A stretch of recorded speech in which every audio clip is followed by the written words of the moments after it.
이제 오늘은 하나님께서 이루신 구원의 이제 예수께서 하신 일의 마지막 부분입니다. 성부께서 하신 일, 성자께서 하신 일, 내일부터는 성령께서 하신 일, 이렇게 이제 큰 삼위일체의 그림을 그려가고 있는 중이죠. 하나님께서는 모든 권세로 그리스도의 발 앞에 순복하게 하셨습니다. 가장 높이 올려드리셨어요. 그래서 여러분, 이 땅에서 가장 하나님을 영화롭게 하는 게 무엇인가? 가장 하나님을 기쁘시게 하는 게 무엇인가? 가장 하나님을 높이는 방법은 성자 되신 그리스도를 높이는 겁니다. 그리스도를 높일 때 하나님께서 영광 받으신다라고 하신 이유는 그리스도를 높이 올려드리는 것이 그의 계획이자 뜻이었기 때문에 그렇습니다. 너무 아름답죠? 성자 예수께서는 그리스도의 하나님의 뜻에 자발적 순종으로 복종하기 시작하셨고, 하나님께서는 그 아들을 높이 들려 그 아들이 높임 받는 것이 나의 영광이다라고 이야기하며 아들을 높은 보좌에 앉아 세상을 다스리게 하신 성부와 성자의 그 깊은 유대와 그 사랑, 여러분, 그것이 삼위일체 하나님의 우리의 본질적 근본 되십니다. 도대체 왜 그리스도는 도대체 누구신가? 그가 누구시길래 온 만물 위에 교회의 머리로 삼으셨는가? 여러분, 새벽이니까 한번 좀 따라 해보시죠. 온 만물 위에 교회의 머리로 삼으셨다. 아멘. 예, 우리 교회의 위치를 보십시오. 얼마나 영화로운지. 여러분의 수고, 여러분의 헌신 결코 헛되지 않을 것입니다. 그 그리스도를 보라라고 이야기하고 있어요. 그를 경배하는 것은 강압이 아닙니다. 자원함 될 것이에요. 의무가 아닙니다. 우리의 갈망이 될 것입니다. 억압하는 게 아니에요. 그런 아름다움을 이야기하고 있는 것입니다. 모든 일을 그의 계획에 따라 그의 뜻에 따라 이루시는 분, 그 예수 그리스도가 누구시길래 그렇게 높이셨는가? 그의 계획은 무엇이었는가? 구약에 보면 메시아 예언이 창세기 3장부터 시작됩니다. 여자의 후손이 이 땅에 와서 다스릴 것이다. 그 외에 선지자들이 거듭거듭해서 약속했던 이 선지자들을, 이 메시아를 거듭 확인해 주었죠. 그래서 이스라엘 백성들은 메시아가 올 것에 대한 강한 확신이 있었습니다. 얼마나 확신이 있었냐면, 만약에 이스라엘 백성이 아들을 낳으면 혹시 이 아들이 메시아인가 할 수 있는 기대가 있었기 때문에 이 아이가 한테 토라, 모세오경을 다 암기를 시켰어요. 왜냐하면 이 아이가 메시아일 수 있겠다라는 기대감 때문에 그랬습니다. 이 정도로 그들의 메시아 기다리는 이 생각은 실제였습니다. 그런데 그들이 듣게 된 메시아의 모습은 정말 상상도 하지 못한 일이었습니다. 성경에 담긴 예수님의 그 모습은 왕의 모습으로 오신 것이 아니라 정말 너무나도 지극히 초라하고 평범하여 아무 흠모할 만한 것이 없는 보통 사람으로 오았다라는 겁니다. 모두가 다 메시아가 오면 한눈에 알아볼 수 있을 것이다 라고 기대했는데 그의 외모적 모습은 전혀 특별하지 않았다. 흠모할 것이 없다.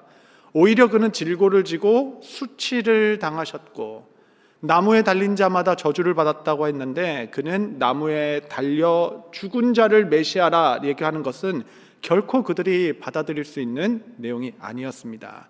전혀 이해하지 못했어요. 그가 전쟁을 통하여 어떤 통치력을 통하여 하나님의 뜻을 이룬 것이 아니라 십자가를 통하여 힘의 과시가 아니라 자기를 내어주심을 통하여 하나님의 나라를 이루셨다. 여러분, 이것은 그들이 받아들일 수 있는 메시아의 상이 아니었습니다. 그리스도는 어떤 분이셨는가? 이 모든 행동을 신학적으로는 그리스도의 강하라고 부릅니다. 내려오심 혹은 비하라고 얘기합니다. humiliation. 그는 겸손하게 내려오셨다, 강하하셨다라는 겁니다. 예수님께서는 이 땅에 내려오신 분이십니다.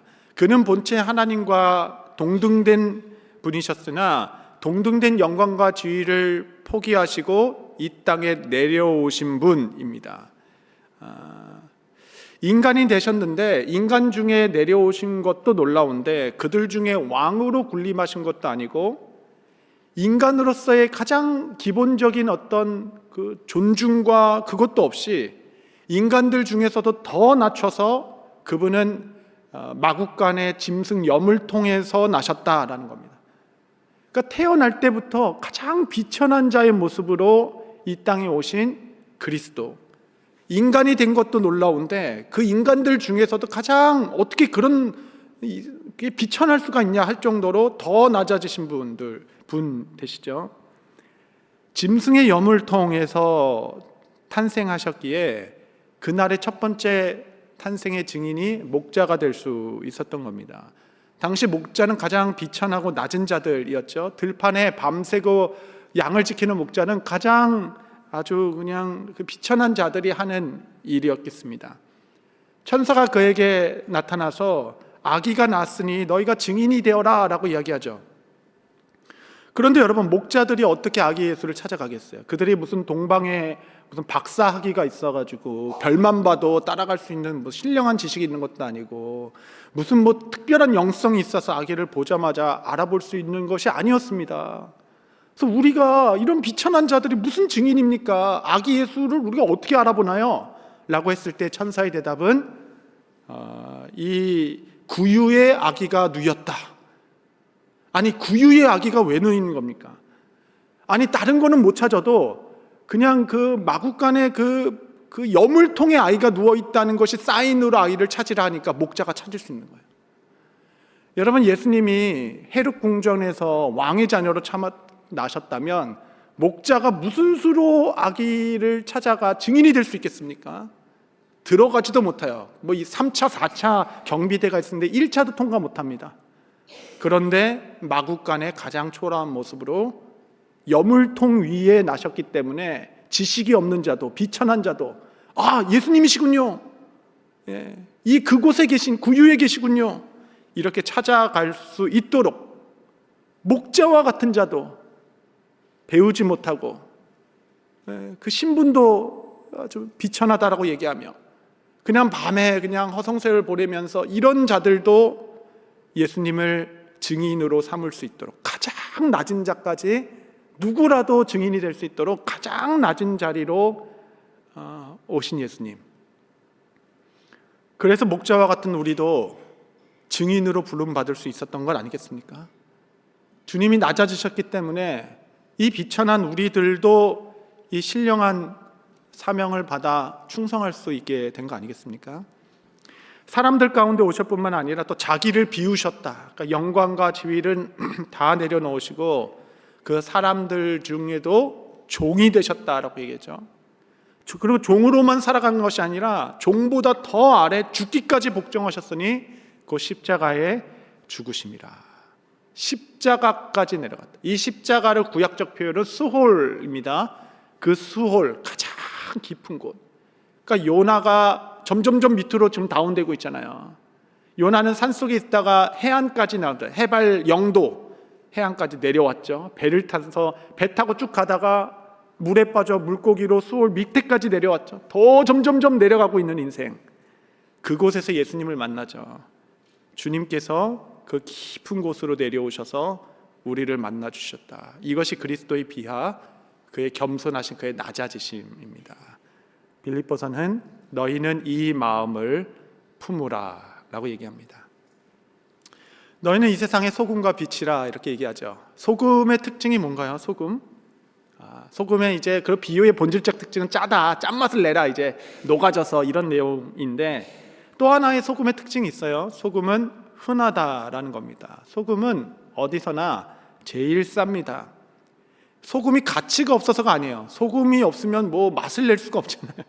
우리 몸에도 너무 필요하고 꼭 필요한 거기 때문에 흔하게 하신 겁니다.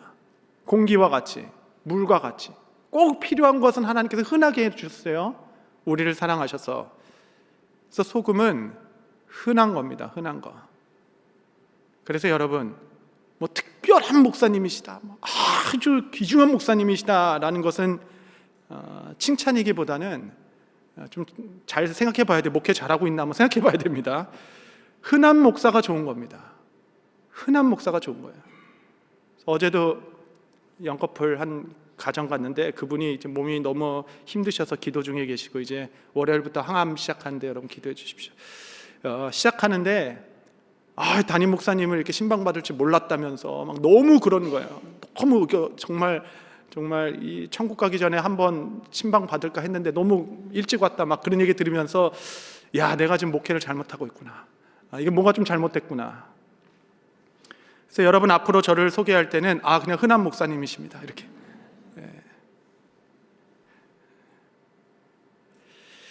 여러분, 이 그리스도의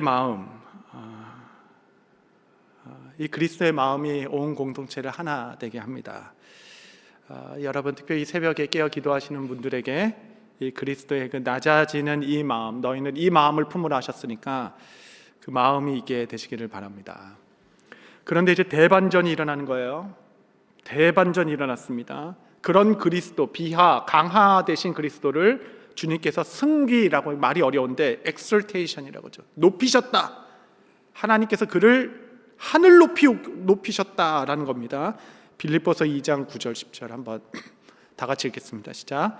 이러므로 하나님이 그를 지극히 높여 모든 이름 위에 뛰어난 이름을 주사 하늘에 있는 자들과 땅에 있는 자들과 땅 아래에 있는 자들로 모든 무릎을 예수의 이름에 꿇게 하시고, 이것이 어제 말씀드린 통일되게 하려 하심이라.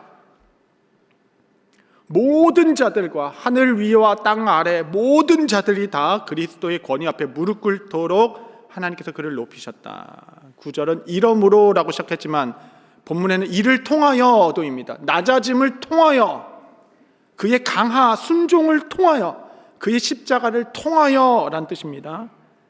하나님께서 그를 부활하게 하시고 하늘로 승천하시어 그의 보좌의 높은 곳에 앉으기까지 그를 높여주셨다. 낮춘 것이 끝이 아니에요. 이건 과정입니다. 이를 통하여 그를 높이셨다. 낮춤을 통하여 높이셨다. 고난을 통하여 영광을 주셨다. 십자가를 통한 부활을 주셨다. 여러분, 이것이 하나님의 계획입니다. 하나님의 경륜 말이 어렵죠. 그냥 계획입니다. 하나님의 그 뜻이요, 이 땅을 이끌어 가시는 주님의 계획입니다. 높게 해주시는 그 사랑. 그래야 그의 영광스러운 이름은 승리의 이름이 되었습니다. 예수님께서는 하늘과 땅의 모든 권세를 아버지께서 내게 주셨다라고 얘기합니다. 예수님께 주셨다. 하늘의 땅의 모든 권세를 가지신 높으신 이름. 여러분, 구약의 전쟁을 보십시오. 여호와의 이름을 부르짖는 자마다 주께서 전쟁의 승리를 주셨습니다. 구약의 백성들은 단지 외세의 침입과 어떤 전쟁의 승리를 의미하는 거였지만 우리의 사령관 되신 예수 그리스도의 이름은 더 존귀케 되어 하늘과 땅의 모든 권세를 가지시고 누구든지 예수 이름을 부르는 자는 구원을 주겠다. 구원, 영생을 주겠다. 승리를 주겠다. 그의 입으로 그의 이름을 시인만 해도 영혼의 지진 같은 일이 일어나서 그 누구도 씻을 수 없는 주홍빛과 같은 그 죄악들을 맑게 씻으시며 그 입술로 그의 이름을 외치는 것 그 하나가 권능이 되어서, 능력이 되어서 하나님의 나라를 이루게 될 것이다 라는 권세 있는 이름으로 그를 높여주셨습니다. 그리스도를 높여 보좌까지 앉으신 것이 왜 놀라운가, 왜 우리 가운데 복음이 되는가. 정말 이거는 여러분 한 30일차 정도에 알려드려야 되는데 이게 먼저 조금 알려드릴게요. 이게 왜 우리 가운데 놀라운 사건이 되었는가. 에베소서 2장 5절 6절 보시면 허물로 죽은 우리를 그리스도와 함께 살리셨고 너희는 은혜로 구원을 받은 것이라 또 함께 일으키사 그리스도 예수 안에서 함께 하늘에 앉히셨으니. 제일 중요한 것은 함께입니다. 함께. 그리스도를 부활시킨 것 같이 너도 함께 부활시킬 거야. 그리스도를 하늘에 앉힌 것 같이 우리도 함께 그와 같이 하늘에 앉히셨다. 이게 높이시는 사랑 아니겠습니까? 그리스도를 만물 위에 보좌에 앉히셨는데 그와 함께 우리도 그 보좌 앞에 있어 만물 위에 교회의 머리로 삼으시고 맏아들로 삼으시고 첫 열매로 삼으시고 그를 따르는 모든 자와 그가 한 몸이 되어 만물 위에 세우게 하시고 아들의 지위로, 자녀의 지위로 보좌에 함께 앉게 하셨다라는 영광. 여러분, 이 비밀, 이것이 영광입니다. 이 그리스도의 비하와 승기는 그리스도께만 행한 것이 아닙니다. 그와 함께 고난도 받아야 할 것이라. 그리스도와 함께 우리는 작은 예수로 살아가는 여정을 겪고 있는 것이에요. 지금도 이 땅을 다스리는 하나님의 경륜이기도 합니다. 그리하여 사도들은 조금의 의심도 없이 담대하게 그리스도의 낮아지심과 높아지심을 우리의 삶에 적용시키고 있어요. 야고보서 4장 10절 한번 같이 읽겠습니다. 시작. 주 앞에서 낮추라. 그리하면 주께서 너희를 높이시리라. 베드로전서 5장 6절 읽겠습니다. 시작. 그러므로 하나님의 능하신 손 아래에서 겸손하라. 때가 되면 너희를 높이시리라. 높이신다. 때로 이 땅에 살아가면서 하나님께서 나를 왜 이렇게 낮추시나, 질병의 고초일 수도 있고 경제적인 어려움, 관계의 심한 흔들림, 나 자신을 향한 실망감일 수도 있습니다. 왜 이렇게 나를 그냥 내버려 두시고 고난 가운데 두시나, 나를 낮추시나, 내 삶에 그리스도의 통치가 보이지 않고 왜 이렇게 나의 삶을 구석까지 몰아가시는가 할 때에 여러분 기억하십시오. 낮춤을 통한 높임이에요. 높임. 주께서 때가 되면 여러분을 높여주실 겁니다. 높게 들려주실 것이. 이건 하나님의 경륜, 하나님의 뜻입니다. 40일의 기도 시간은 하나님께서 우리를 낮추시는 시간이죠. 우리가 부했던 거품을 다 제하는 시간입니다. 우리 모두를 겸손하게 해주시는 시간이에요. 우리가 더 낮아질 수 있도록, 그리스도의 마음으로만 품을 수 있는 대가 될 수 있도록 하나하나 40일 동안 우리를 낮추고 계십니다. 하나님께서 우리를 높여주시기 위해서. 그래서 빌립보서 1장에는 그리스도께서 너희에게 은혜를 주신 것은 다만 그를 믿을 뿐 아니라 그와 함께 고난도 받게 하려 하심이라. 여러분, 고난 없는 영광이란 없습니다. 십자가 없는 부활은 거짓입니다. 낮아짐 없는 높아짐도 없습니다. 하나님께서 우리를 낮추고 계시다면 때가 될 때에 주 앞에서 주의 목적을 이루신 그때에 우리를 높여주실 것이에요. 높여주실. 여러분, 주께서 높여지기 시작하면 사람들로 하여금 시기를 사는 것이 아니라 박수를 받게 됩니다. 사람들 높아지는 것을 보고, 그를 보고 그의 하나님을 찬양하기 시작하는 것이에요. 모든 사람의 마음이 하나로 되게 됩니다. 누구라도 이렇게 끌어내리는 건 쉬운 겁니다. 여러분, 높이 있는 사람 조금만 밀어도 그냥 떨어지는 거죠. 끌어내리는 건 쉬운 일입니다. 끌어올리는 게 어려운 거지. 끌어내리기는 쉽게 되죠. 근데 하나님이 높이시기 시작하면 사람들이 끌어내리는 것이 아니라 손을 뻗어서 그를 받쳐줘요. 떨어지지 말도록. 그 자리에서 감당하도록 손을 뻗어가지고 다 받쳐주기 시작합니다. 넘어지지 않도록. 못 도와줘서 안달나게 됩니다. 여러분, 낮아질 때 기뻐하십시오. 여러분을 낮추는 것이 하나님의 궁극적인 목적이 아니에요. 그 시간을 통하여, 이를 통하여 하나님께서 궁극적으로 주시고자 하는 큰 영광과 아름다움이 여러분 삶에 있게 될 것입니다. 그래서 로마서 말씀 그대로 생각하건대 현재의 고난은 장차 우리에게 나타날 영광과 비교할 수 없도다. 고난 중에 겸손하고 주님의 경륜, 나를 향한 주님의 뜻을 믿음으로 바라보며 내 영혼이 기뻐하나이다. 주님, 자기를 비워 종의 형체 말구유에 나으시며 목자들에게까지 증인될 수 있도록 친구가 되어주신 주님, 이 땅에 뭐 이렇게 특별히 살아가지 않는다 하더라도 여러분, 꼭 필요한 사람으로 흩어져 하나님의 뜻을 이루어가며 우리가 낮아지기 시작할 때 하나님께서 그 종을 높이 들어, 그 높임을 통하여 하나님께 영광이 되는 거예요. 그 높임을 통하여 하나가 되는 겁니다. 시기와 질투를 낳는 것이 아니라 영광과 찬송과 하나됨을 낳게 됩니다. 하나님이 높이면 낮출 자가 없는 것이에요. 하나님께서 각 사람 마음 가운데 좋은 생각을 넣어주십니다. 그의 마음에 그냥 열정을 넣어주셔요. 그거는 아무도 막을 수가 없는 것이죠. 하나님께서 낮추실 때 이 모든 것에 마음을 겸손하게 하고 그리스도를 왕으로 삼는 지혜가 여러분 가운데 있기를 바랍니다. 한 가지만 더 마지막으로, 그러면 그렇게 높으신 주님께 드릴 합당한 영광이 무엇인가? 가장 높은 곳에 계시잖아요. 그분께 드릴 합당한 영광. 빌립보서 2장 11절 한번 같이 읽겠습니다. 시작. 모든 입으로 예수를 주라 시인하며 하나님 아버지께 영광을 돌리게 하셨느니라. 가장 높으신 분이기 때문에 모든 입으로, 모든 언어로 주님을 높이는 고백이 그분께 유일한 합당한 경배가 됨을 믿음으로 오늘도 모든 입술을 통하여, 모든 언어를 통하여, 모든 민족을 통하여 그리스도가 주라 시인하는 그 합당한 영광을 위하여 우리의 삶을 아름답게 드리는 교회 되게 하옵소서.